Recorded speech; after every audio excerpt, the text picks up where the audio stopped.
So let's review for our Biology EOC. What we've got here are some questions that were generated by AI based on the released EOC. So let's go through this. And what I suggest is, after I'm done reading the question, pause the video and see how you would have done, okay, if you would have gotten it right. Which statement best describes the orientation of the strands of the DNA molecule? Are they single-stranded with alternating ribose and phosphate groups on the outside? Now, I know right off the bat that DNA is a double helix, which means it has two strands that are twisted around each other. So it is not single-stranded.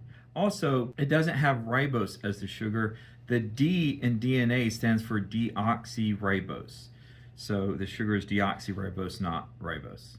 This would actually be RNA. Okay.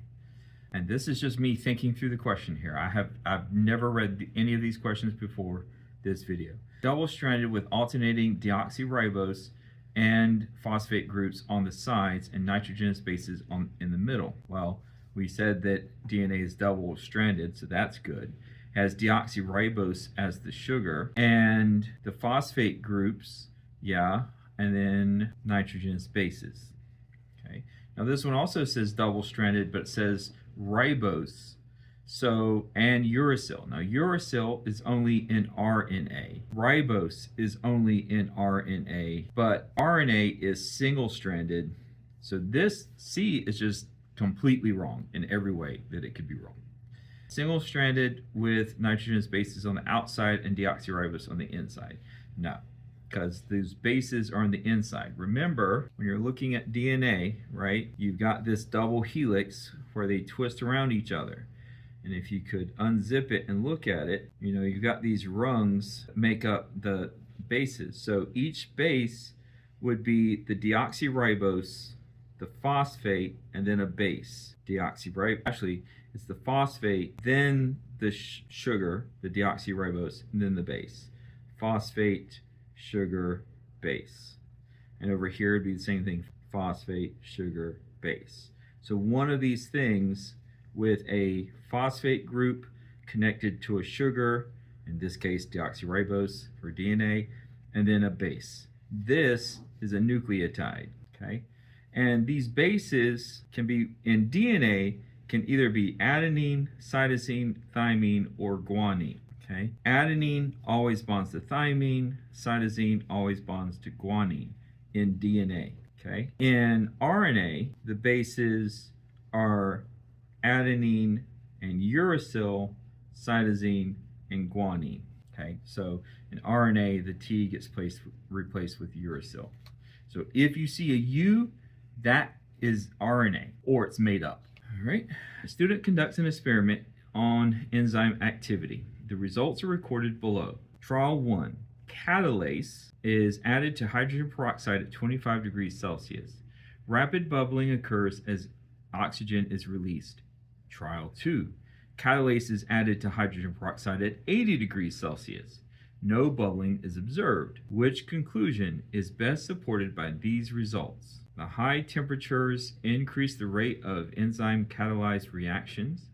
High temperatures cause enzymes to denature and lose their functional shape. Enzymes are consumed during a reaction and cannot be reused.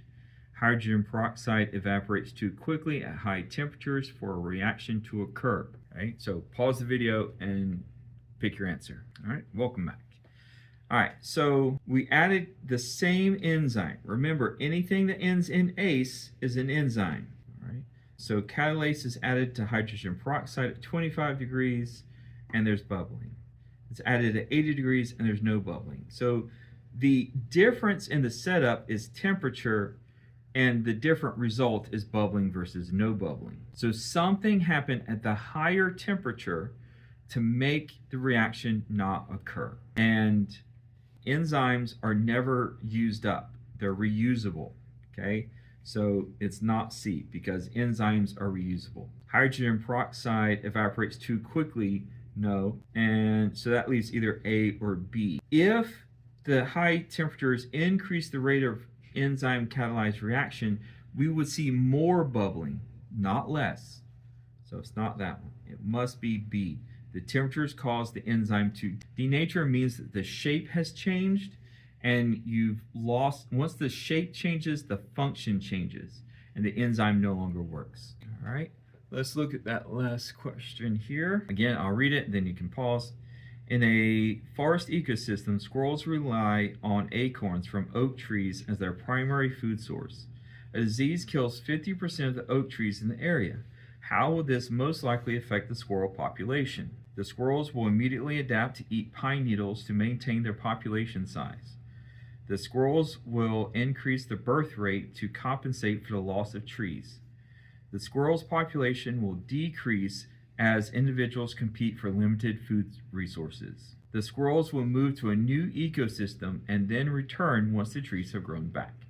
Pause. All right, welcome back. So what we're looking at here is the disease kills half of the oak trees, which means there's less food for the squirrels. Okay.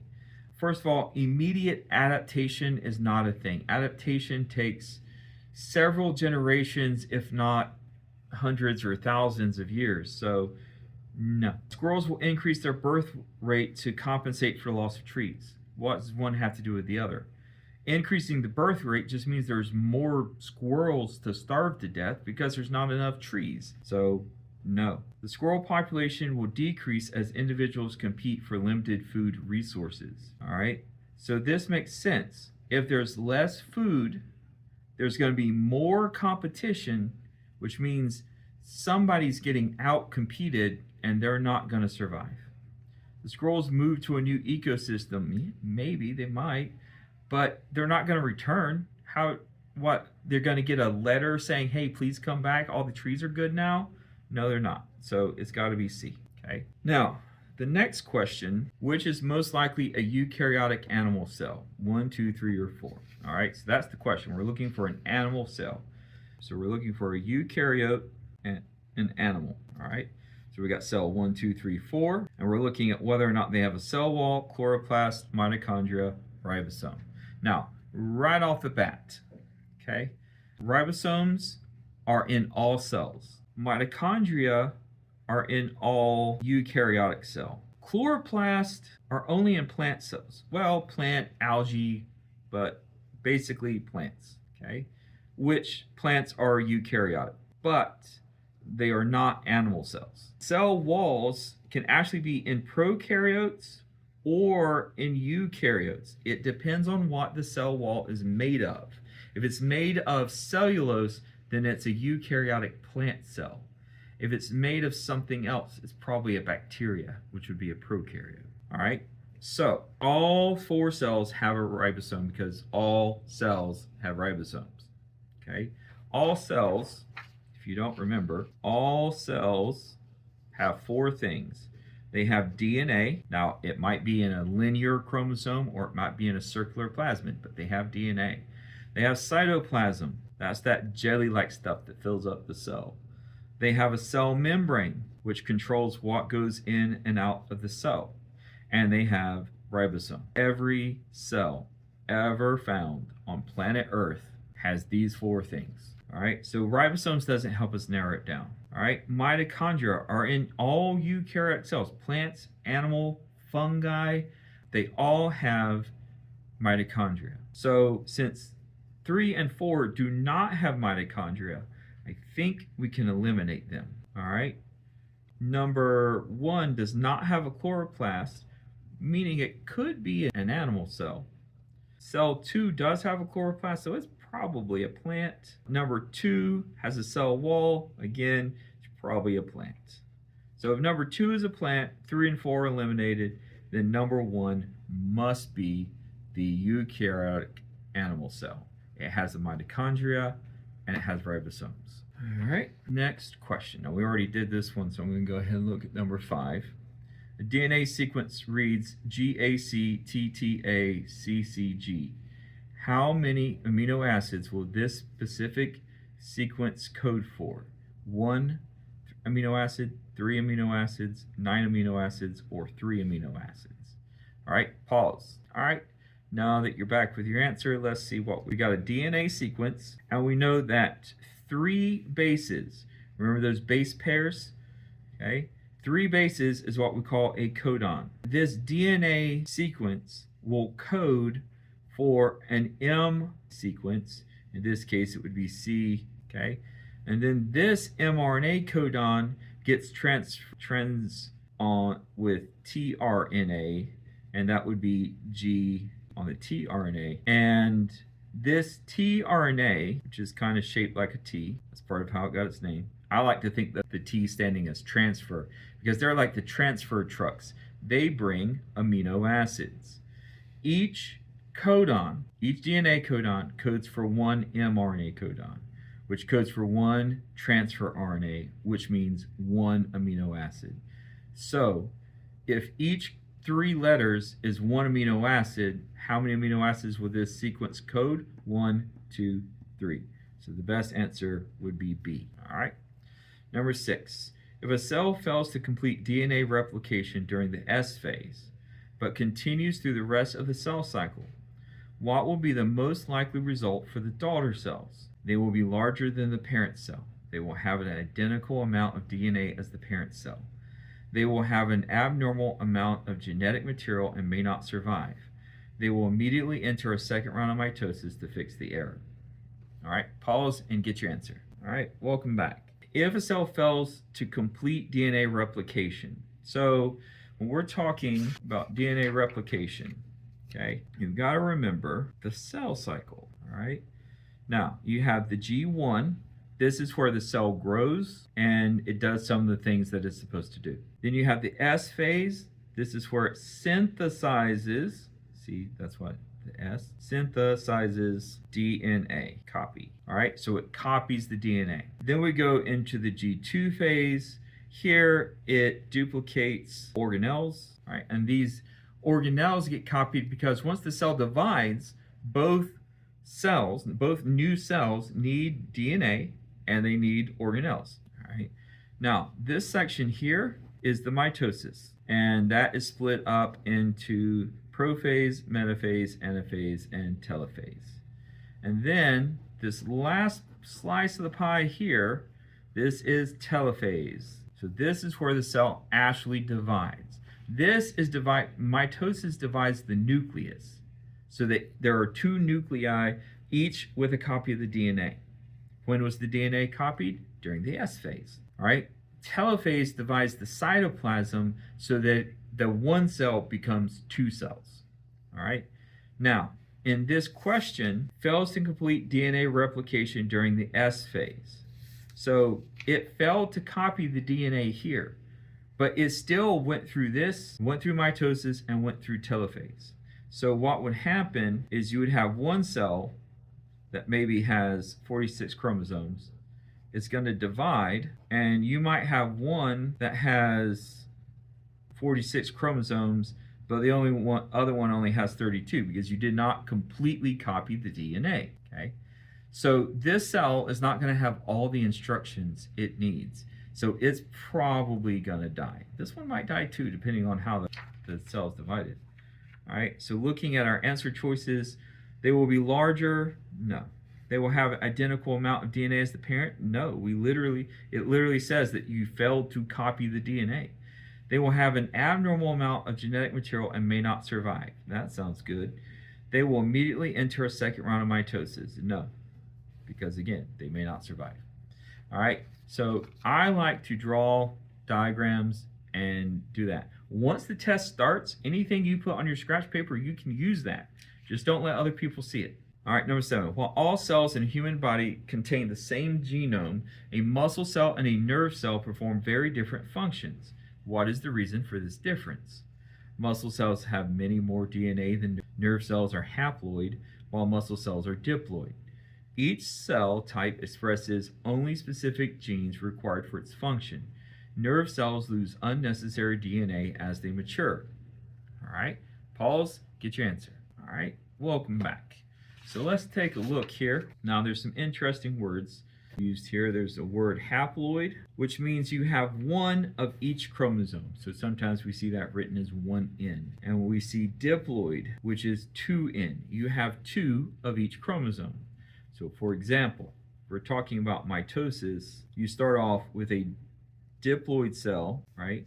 It divides, and as long as everything goes normal, you end up with two end cells, or you could say that they're diploid. Mitosis copies, okay? Mitosis copies. Now, if instead we're talking about meiosis, you start off with a 2-end cell, and it divides, and then it divides again, and each cell is haploid. Another way of saying that is that they're 1-end. Now, the reason this is because these are gametes. Mitosis is going to happen, Mitosis happens in things like skin cells, muscle cells, nerve cells. It just copies the cell when it's dying or too old or worn out. So it copies the cell to replace the dead cell. Meiosis is producing gametes that combine to make a new offspring. So that process is called fertilization. And in that case, you would have a 1-end cell, or you'd have 2-end cells. They would combine to make a 2-end cell. So you'd have haploid here and diploid here. Okay, I promise you that's important, if not for this question, certainly for the EOC. All right, so here it says nerve cells are haploid while muscle cells are diploid. Nerve cells are diploid, right? The only haploid cells in humans and animals are the gametes. All right, muscle cells have more DNA. No, every cell in your body has the same DNA, the same amount of DNA, the same DNA. Now, some cells get certain genes turned on and other genes are not turned on. So that's why a stem cell becomes a nerve cell, or it might become a muscle cell. It just depends on which genes are turned on. So each cell type expresses only specific genes required for its function. All right, so depending on which genes are expressed, that determines the type of cell. Which process is represented by the conversion of chemical energy, glucose, into a form of energy the cell can use directly, ATP? Is it photosynthesis, active transport, cellular respiration, facilitated diffusion? Pulse, and we're back. All right, so first of all, immediately, anything that ends in the word "-ose" is probably a sugar. Okay, so that's the chemical energy, sugar, into a usable form, ATP. That's every cell in your body runs on ATP. So the immediate answer here is that you have sugar plus oxygen, and you produce carbon dioxide and water and ATP. So this process is cellular respiration. Okay. Photosynthesis would be light plus oxygen, CO2 plus H2O produces sugar plus oxygen. Okay. Notice how the products of photosynthesis are the reactants of cellular respiration, and the products of cellular respiration are the reactants for photosynthesis. Okay, that's why they make the carbon cycle. Now, so that's photosynthesis and cellular respiration. Photosynthesis stores the light energy into chemical energy called sugar. That sugar, its energy, is released by cellular respiration and converted to ATP, which is what your cells actually use. Okay? Now, a quick word about active transport and facilitated diffusion. Active transport uses ATP. All right? Facilitated diffusion, regular diffusion, and osmosis are all forms of what we call passive transport. It's called passive because it does not use ATP. Okay? So that's the big difference. Active transport uses ATP. Facilitated diffusion, regular diffusion, and osmosis are passive transport. They do not use ATP. Which molecule is a primary product of photosynthesis and primary, reactant in cellular respiration? Carbon dioxide, water, glucose, lactic acid. Pause, and we're back. Which molecule is a primary product of photosynthesis? Well, we already said that the products of photosynthesis are sugar and oxygen, okay? And a primary reactant in cellular respiration. Again, sugar and oxygen. So our answer is either going to be sugar or oxygen, all right? Not carbon dioxide, not water, not lactic acid. Look, glucose, it ends in OS, so that is some type of sugar. There's many types of sugars. There's sucrose, maltose, lactose, all right? They're all sugars. All right, number 10. How does the movement of carbon through an ecosystem contribute to the survival of organisms? Plants release carbon dioxide as a waste product of photosynthesis. Animals convert inorganic carbon into organic glucose for plants to eat. Plants use atmospheric carbon dioxide to build organic molecules that provide energy for consumers. Carbon is used by animals to create oxygen for cellular respiration. All right, pause, and we're back.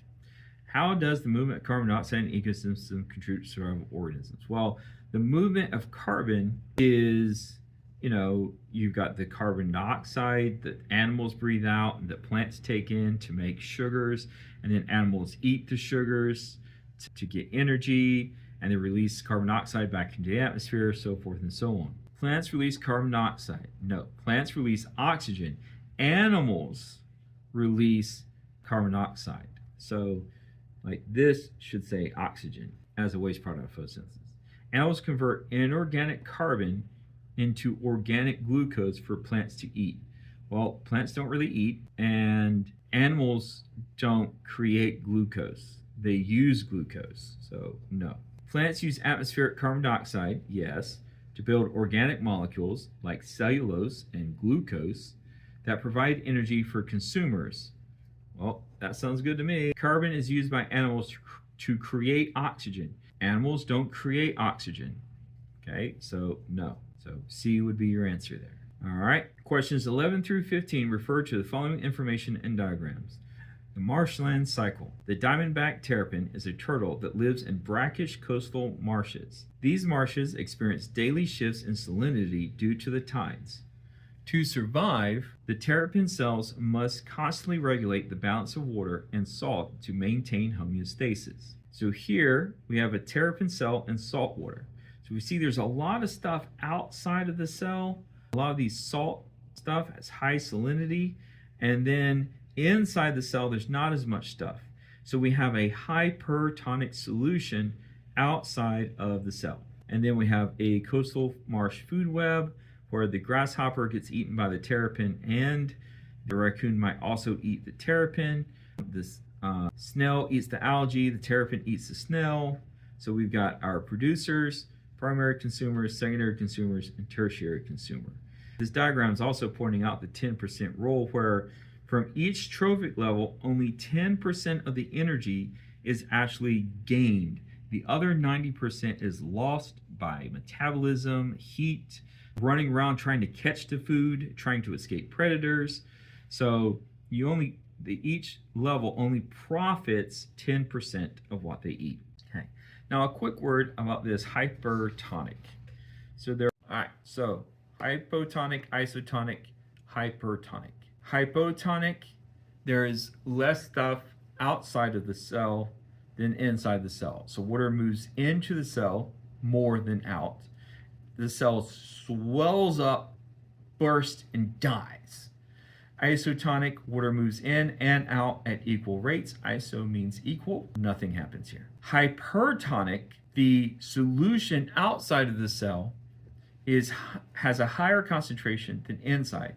So we would say the water is hypertonic compared to the cell. This would be like a goldfish cell in ocean water. More water moves out of the cell than into the cell shrivels and dies. This is also why you don't drink salt water. It's going to be hypertonic to you. Your cells will lose water, you'll dehydrate, and you'll actually dehydrate faster drinking salt water than if you just didn't drink any water at all. Okay, so that's hypotonic, isotonic, hypertonic. I don't think you necessarily need to know the terms, but you kind of need to have an idea of what happens. All right, if the concentration on the outside of the cell is lower than inside, it's going to swell and die. If the concentration on the outside is higher than inside the cell, then it's going to lose water and die. Okay. All right. So here again, they're showing that more water moves out than moves in. How does the selectively permeable membrane shown in Figure 1 assist the terrapin when it moves into a high salinity area? It blocks all movement of water to prevent the cell from shrinking. Well, no, water is moving through the cell membrane, so no. It allows salt to enter the cell freely while concentration is equal. Until salt can't move through the membrane, it can't diffuse through. It might get through by facilitated diffusion, but this is talking about osmosis and diffusion. It regulates the movement of water and solutes to maintain internal balance. Now that sounds good to me.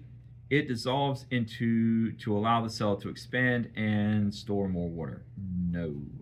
So C is the correct answer there. All right. So looking at number 12 here, okay, we're in a high salinity environment, so that is hypertonic compared to the cell. And so the cell is going to try to maintain homeostasis by allowing water to exit. As the water exits the cell, the water outside the cell becomes less hypertonic compared to the cell. Now this could lead to the death of the cell if it doesn't balance out. But if we're talking about a terrapin that lives in a salt marsh. It is evolved to live in fluctuating salinity. Sometimes the water is more salty than others.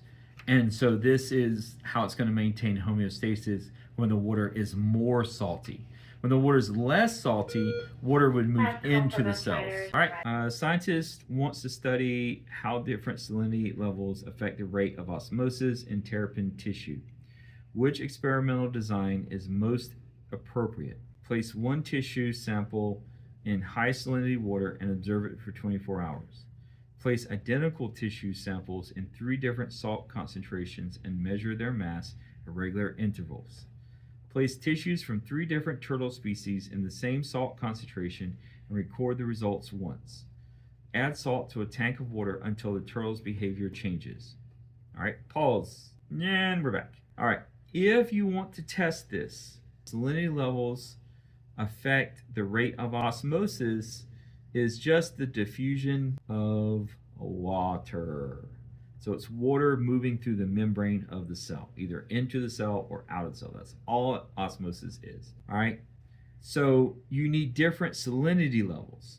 But if you have 3 cups, right, and let's say this is hypo and iso, and let's say this is hyper, right? But I put a tomato cell here and a fish cell here and a carrot cell here. Maybe the carrot really likes salt and the tomato doesn't, or something. So you want all 3 to have the same kind of tissue, okay? But you also want very different kinds of salinity. So it's not A, because that's only one salinity. Place identical tissue samples in 3 different salt conditions. That sounds really good to me. Place tissues from 3 different turtle species. Well, not all turtles live in salt marshes, so no. Add salt to the tank of water and observe the turtle? No, so it'd be B. Based on the provided food web, what would be the most likely impact of a significant decrease in the snail population? The algae population would decrease. The raccoon population would increase. The terrapin population may decrease due to the loss of food source. The grasshopper population would decrease. All right, let's go back and look at that diagram, and you can pause. All right, so if the snail population decreases, the algae population would probably go up because nothing's eating it, according to this food web. The terrapin population would probably go down because it has less food. It's now relying completely on grasshoppers, okay, according to this food web. I'm sure it eats lots of different things. All right, the raccoon population would probably also go down because there's less terrapin for it to eat. So it too would be more reliant on the grasshopper population, which means the grasshopper population would probably go down, which means the salt marsh grasses might go up. Okay, now let's look at our answer choices. The algae population would decrease. No, it would increase. The raccoon population would increase. No, if anything, it would decrease. The terrapin population may decrease due to the loss of a food source. Grasshopper population would decrease. Yes, it might well do that. All right, so we have two possible answers. It said, what would be the most likely impact of a significant decrease in the snail population? The most likely, the most direct results would be the terrapin population going down. Okay? All right, so be careful because they might do this. They might give you multiple answer choices that are similar, but you have to pick the best answer. All right, which statements regarding energy in the marshland food web are true? Select 3. How many are we going to select? 3. There are 3 correct answers.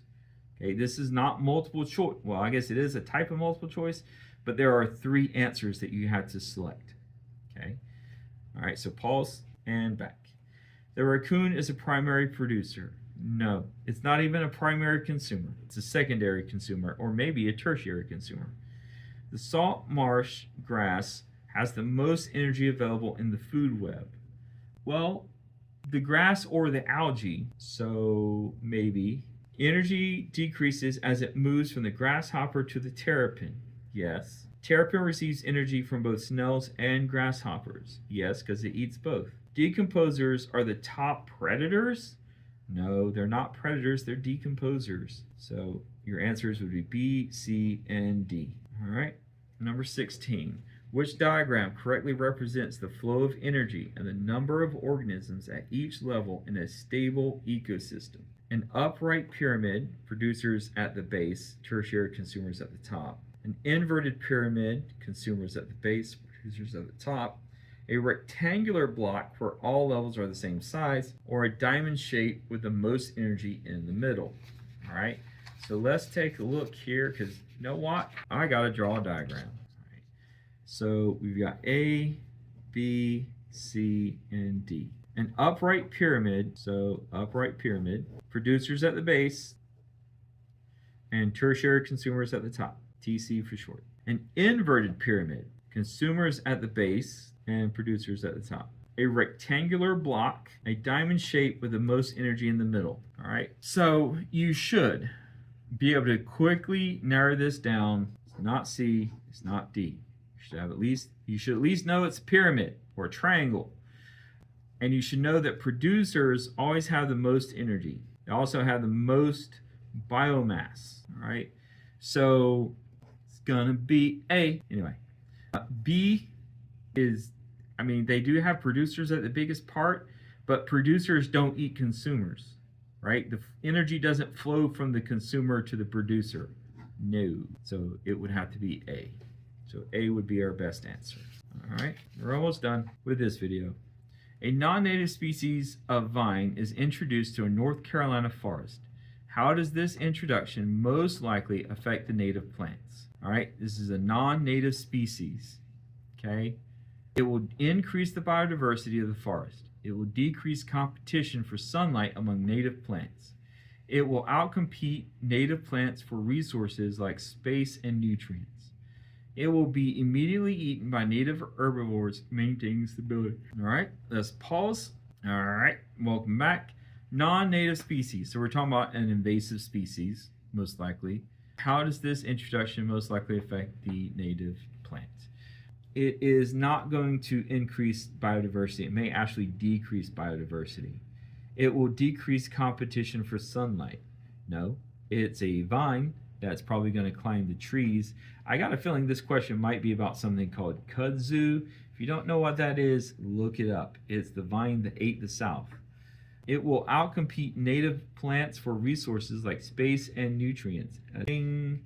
It will be immediately eaten by native herbivores. No. All right, so C is the answer. That's kind of like the definition of an invasive species. Number 18, which of the following is the way humans can reduce their impact on the enhanced greenhouse effect? Increasing the use of coal-fired power plants, transitioning to renewable, carbon-free energy sources like wind and solar, removing the ozone layer to allow more heat to escape, increasing the production of single-use plastics, and pause, and back. All right, which of the following is the way human, okay. Increasing coal-fired plants. No, this would enhance the greenhouse more. Increases greenhouse effect. Now, the greenhouse effect in and of itself is not bad. The problem is we humans have enhanced it so that instead of the planet being a nice, normal temperature like it was 1,000 years ago, we've made it warmer by adding more carbon dioxide and more methane to the atmosphere. Transitioning to renewable, carbon-free energy sources like wind and solar. Yes. Removing ozone layer will allow more heat to escape.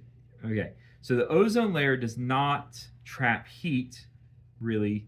It protects us from ozone, from ultraviolet light, is what it does. So we need the ozone layer. We would not want to get rid of that. What traps heat in the atmosphere is carbon dioxide and methane. Is actually more of a greenhouse gas than carbon dioxide, but we release a lot of carbon dioxide into the atmosphere from factories and burning fossil fuels like coal and gasoline and diesel. Also, cement making produces a lot of carbon dioxide. Increasing the production of single-use plastics, no. All right, so the best answer is B, using renewable carbon-free energy sources. Number 19. The diagram below compares two cellular processes. Which statement is correct? So we have process X, where we have one N combining with another one N, and it makes a 2N. So these are haploid, and this is diploid. And then we have process Z, where we have a 2N cell, and it becomes 2N cells. All right. Process X represents mitosis. No, this is fertilization. This is mitosis. So Z is mitosis. So X is mitosis. No. Z represents fertilization. No. Process X represents sexual reproduction. Yes. And increases genetic diversity. Yes. Process Z results in cells with half the number of chromosomes. No. Because this is diploid and this is diploid. All right, so it is not that one. So it has to be C. Notice how the actual answer didn't mention mitosis or fertilization. It just expected you to know that this was sexual reproduction, and that the reason sexual reproduction is important is that it increases genetic diversity, or it might say variation. During meiosis, homologous chromosomes exchange segments of DNA. This is called crossing over. What is the significance of this process? Well, no, they're not going to be identical if they're swapping parts. Increases genetic variation. Ding. It prevents mutations. No. It reduces the number of chromosomes. No. So B is the answer. All right.